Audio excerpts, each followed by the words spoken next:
Hello and welcome to the next episode of the Klingberg Wing Mark II development. I'm Raul Klingberg, your host. Today, another segment in the ongoing saga of making these really big, long D-tubes for the main wing panels.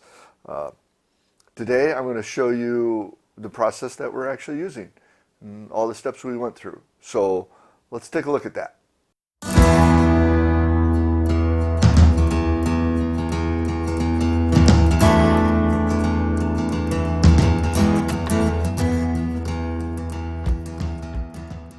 Okay, welcome back. First, to start off with, my apologies. When we were recording this bit of work, the memory card in the camera ran out of memory, full up. I thought I had deleted the previous files, but I did not. So the last segment of doing this assembly is missing, but it's mostly putting this foam in place and vacuum bagging. And I think most of you probably already know how to vacuum bag, so we didn't miss much there. But what you're not seeing is that we put this foam onto the carbon fiber that's on the inside in 3 segments. And that made it a little bit easier to handle. The first one we did, the right wing, we did this entire foam core as one piece. And when it's 18.5 feet long and only 3/32 of an inch thick, it's a handling nightmare. I would say it was easier to do it in the 3 sections here. We did have to be careful positioning the pieces when we butted the sections together. The foam was all pre-fitted to the mold ahead of time. I took the flat foam core pieces and I heat formed them initially to the leading edge, just used my heat shrink gun and warmed up the foam and used my hand to press it to the shape of the mold as I went along. Wearing a glove on this hand, heat, and shape it. So that preliminary shaping of the foam helped considerably. And then I taped the foam sections into place, the 3 sections, and butted the seams together. If it's not a perfect butt, it's okay because the epoxy comes up through there and fills it in. It's not a problem. And made sure that I put some registration marks on there so that when we put them back, we could get the pieces aligned quickly without having to fiddle around with them. And it worked, for the most part, it worked out pretty well. So I would, if you're doing something like this, I would recommend heat forming the foam first and working in sections if you have a really long part to make like this. That worked out okay. So what you're going to actually see in this video is we set up the bench to wet out the cloth. To cover the bench, we're using white butcher paper, which has a plastic backing on it, and that just kind of protects the workbench. And then we laid down a long sheet of plastic, like 1.5 mil polyethylene, and on top of that, we put down the dry fabric that had been already pre-cut, pre-sized, to go in segments as we go out along. We can't use one piece of cloth because we have to lay it up on the bias. We want it on the 45-degree angle to take those torsional loads. So it's done in segments going out, and those parts were pre-cut, taped off, and we just felt it'd be easier to just wet them out on a flat table first and then put them on the mold rather than trying to put them on the mold and then wet them out and the resin running this direction and that direction. And it worked out pretty well that way. We're pretty happy with it. So you're going to see us lay out the cloth on a plastic sheet, and we're going to wet out each section as we go. And then as we finish a section, we cut through the plastic and fold it in half and rolled it up and put it in the freezer. And that way we could essentially slow up or stop the curing of the epoxy while we're wetting out the following sections. There's a total of 5 sections of fabric to do this 18.5 feet. So it takes half an hour, 45 minutes. So having those first sections in the freezer, big plus. And putting them on the plastic sheets made it real easy to just wet it out, nice and even, cut through the plastic, fold, roll in the freezer, worked great. And by working flat on the bench, we were able to get the cloth flat and lined up properly. As soon as you try to wrap the cloth on the mold, because you're working on the bias, the cloth wants to pull and skew like this and go crooked. And in order to try to get it into place and wet it out and all that, it's hard. We tried that on the first D-tube, and it was much harder. Flat on the table on a plastic sheet's the way to go. Now the mold itself is prepared with a one layer of 1 mil polyethylene drop cloth plastic, and that is stretched tight to the mold and taped on all of the corners and all the edges. And then over the top of that goes a Teflon coated fiberglass peel ply. Not the background stuff. The background stuff too hard to remove over this much surface area. You have to spend the extra money and buy the Teflon stuff. It's a light brown. You get it from Aircraft Spruce and Specialty. A little bit spendy, but well worth it because it's very easy to remove. So that peel ply goes on next, and about the only tape that will stick to that peel ply is duct tape. So that peel ply is duct taped to the edges of the mold, and you'll see that in the video coming up. I don't actually show you the process, but you'll see us put the mold in place, and you'll see that duct tape and the brown cloth on there. Now the big plus to that whole process is when the part is done, I can slice the edge all the way around with a razor blade and just slide the entire part off the mold because of the taper that's on it. It just slides right off the mold, and then remove the Teflon and plastic from inside the D-tube rather than trying to pull the D-tube off or pull it off the plastic or anything like that. The plastic's just there to keep the epoxy off the mold and provide a release layer, and then the peel ply, of course, provides the rough surface finish on the inside for secondary bonding. So you'll see us go through that whole process. And after we got the cloth wetted out, it's all in the freezer, all the pieces are done. Then we came back, we started at the root end, and you'll see us drop the piece in place and get it oriented just close counts, and then peel that plastic off that we wetted the fabric out on, and that's just trash, throw that away, and then squeegee the piece of cloth onto the mold. And we do that for each section, making sure that there's about a 2-inch overlap on the fabric per section as we go out. And you'll see us lay up 2 sections of 5.6 ounce cloth at the root end, and then we drop down to some nominally 4 ounce per square yard, 3.7 ounce carbon fiber out at the tip. Now that fabric is this right here. It has little yellow tracers in it. Very spendy. It's about $70, $75 a yard, but works beautifully, wets out nice, fairly easy to handle. I did make the error of ordering satin weave version of this, which is probably even more expensive, money I didn't need to spend, and I really wanted the basket weave. The satin weave is good for doing compound curves, but we're doing just a simple curve here, and the satin weave just allowed this fabric to skew too much and move around. But as long as you leave the tape on the edges until you get it pretty well oriented, and then scissor the tape off, you're okay. That worked out okay that way. But overall, beautiful cloth. And of course, we go lighter on the cloth as we go out towards the tip to save weight. Don't need as much strength out at the tip. So that's the cloth layup that we have on this.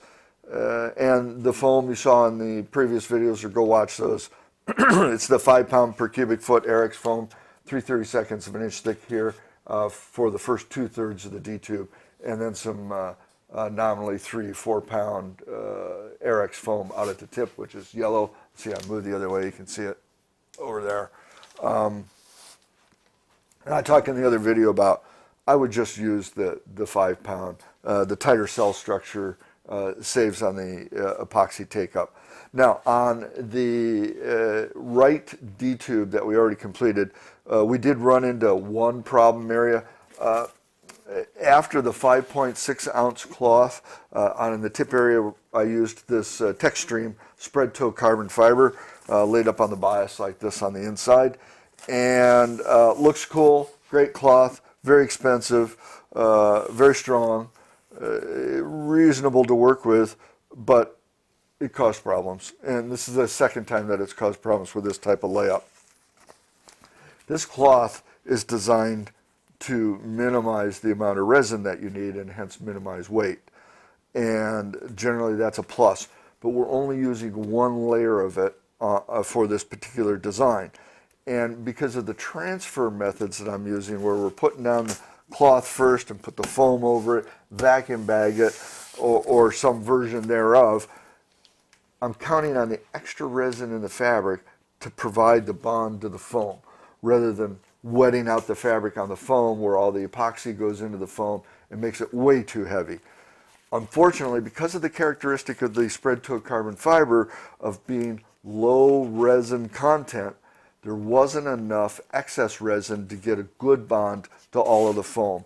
And on the right D-tube, in this area near the leading edge, especially on the top surface here, there just wasn't enough resin to get a good bond to the foam. And sometimes it's on the a little bit onto the lower surface too, but it's mostly in this very leading edge region here, where the spread toe is not firmly bonded to the foam. And that's obviously a problem. It has to be well bonded to the foam. So what I had this also happen on one of the wingtip panels. I was a little less concerned about it out there at the tip because the loads are low, but I did have a chance to effect a repair on that one and learn how to do it. So the fabric's on the inside like this, and it's on the other side of the foam. It's not firmly bonded. So what I'll do is I will come from the inside with a dressmaker's tracing tool. It's one of those perforated wheels, and just run it on the inside back and forth, make a crosshatch pattern, and that'll perforate this material and into the foam. And that will allow me to squeegee in epoxy that will go through those little holes and penetrate into the foam. And then I'll wet out the whole surface, and I will put on a second layer of this 4-ounce cloth to reinforce it. This material alone is enough to provide the strength that I need, but by the time I punch a bunch of holes in it, perforate it, as you might imagine, it's going to be like toilet paper, and we don't want it to rip off at the perforations, so I have to come in with another layer of this to reinforce it. So this will actually become the material that is on the inside surface. And by perforating, I allow the epoxy to go through to the foam and get a good bond between this cloth and the foam with this guy in between, like this. Now that'll make that D-tube extra heavy. It'll probably add about 1 pound to it, but that's just one of those things, I'm going to have to live with that extra pound and try to take it out somewhere else. So, and some other lessons learned. To ensure that we have the foam pulled as tight as possible to the leading edge, we used strips of painter's tape here and stretched that tight and down around the bottom of the mold to pull that foam down tight before we vacuum bagged. If you don't vacuum bag down to the table, if you just vacuum bag the D-tube as a unit, which is what we did here, you can actually, because of the shape of the surface, as you push on these sides, it has a tendency to push the leading edge of the foam up like this, up and away from the carbon fiber that's on the inside, which is bad. So we taped it down first this time, rather than trying to push down on it. And overall, I think it worked pretty well. So that was a big plus, although where the tape is, ended up being just a little bit lower than the surrounding area. So as I'm taking the tape off, I'm going to have to go back and probably put just a little bit of micro balloon filler on here, that extra lightweight filler, and sand it out smooth and fill in that little dished out area where we had the tape. Another problem we ran into, I don't know if you can see it all the way back here, but I got a little piece of foam, core material that's loose here. And when we vacuum bagged this, in a couple of spots, the vacuum bag got up underneath. The vacuum bag went up underneath the foam. The foam was sticking up like this because it's a little wavy before it goes down. As we vacuum bag, the vacuum bag got underneath the foam, and then you pull the vacuum bag loose and you rip some of the foam loose like I did back here. Now this is just a simple job to glue that back down, but just to forewarn that if you're going to do something like this, make sure you get your vacuum bag clear of all the foam core material before you suck it down, so you don't glue the vacuum bag in between the foam and the carbon fiber that's on the inside.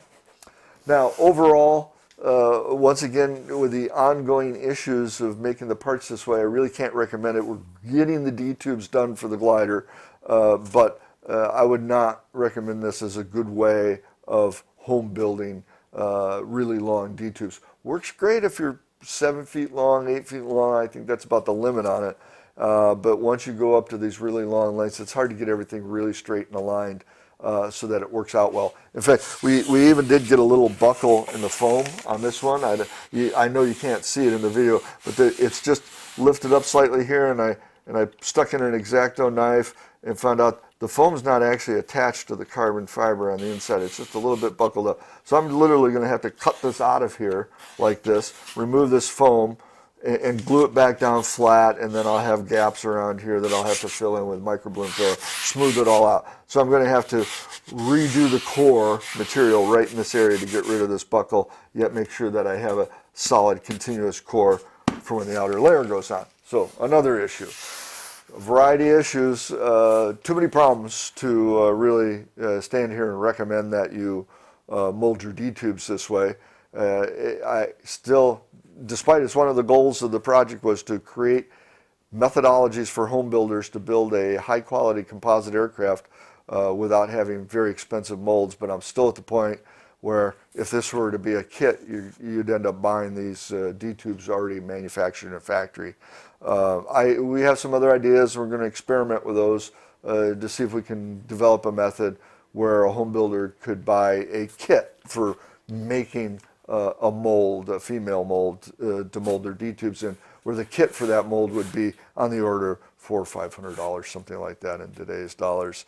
That would be affordable, where you can use it just for making one set of parts and then throw them away.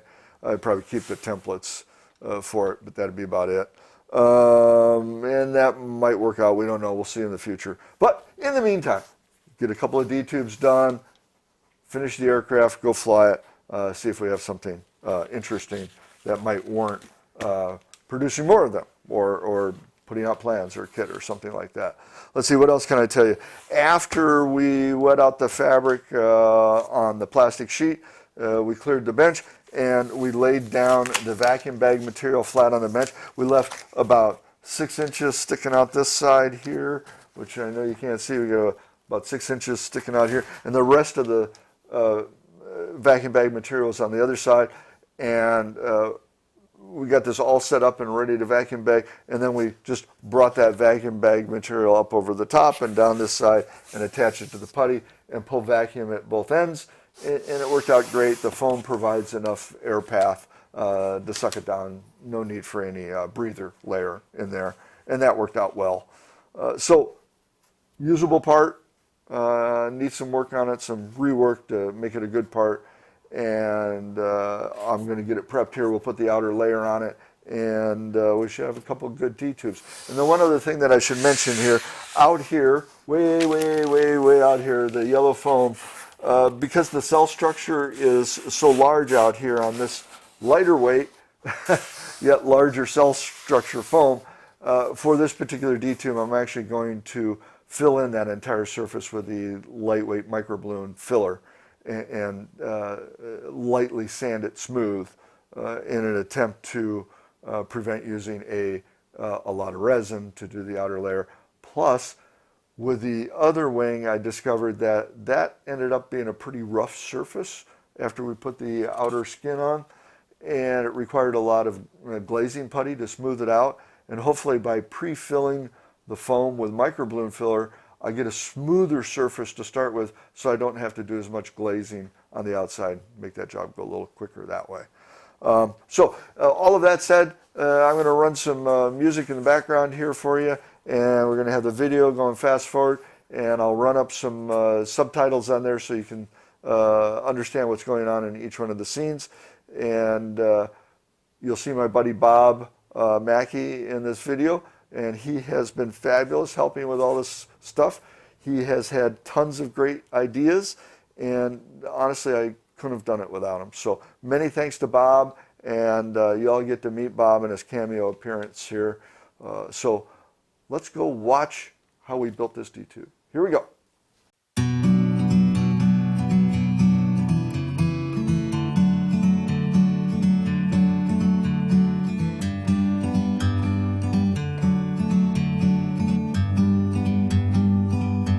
Like a bird on a tree, I'm just sitting here, I got time. It's clear to see from up here, the world seems small. We can sit together, it's so beautiful, you and me. We meant to be in the great outdoors, forever free.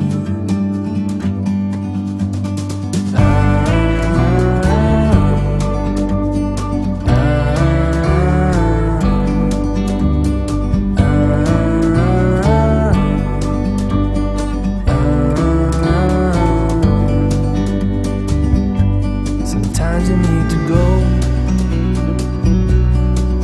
and take a step back to see the truth around you. From a distance you can tell.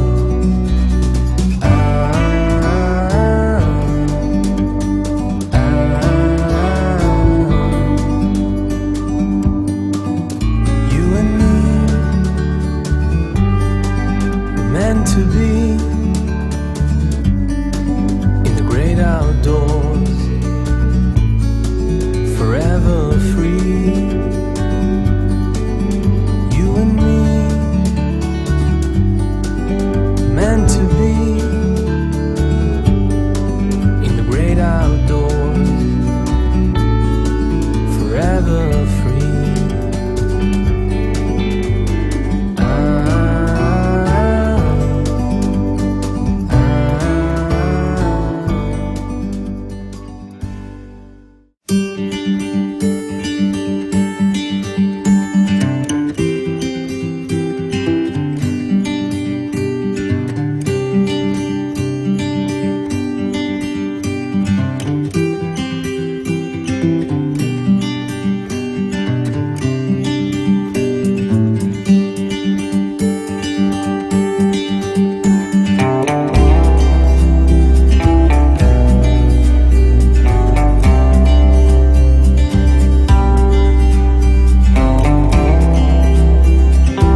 if you made it all the way down to the end, thanks for watching. I hope you enjoyed it. Hope you learned something along the way. If you want one of these cool hats here, go down in the description below. Find out how you can get one. Also have the X-plane simulator of the wing. You can actually fly this wing before I fly the real one, and that's pretty cool.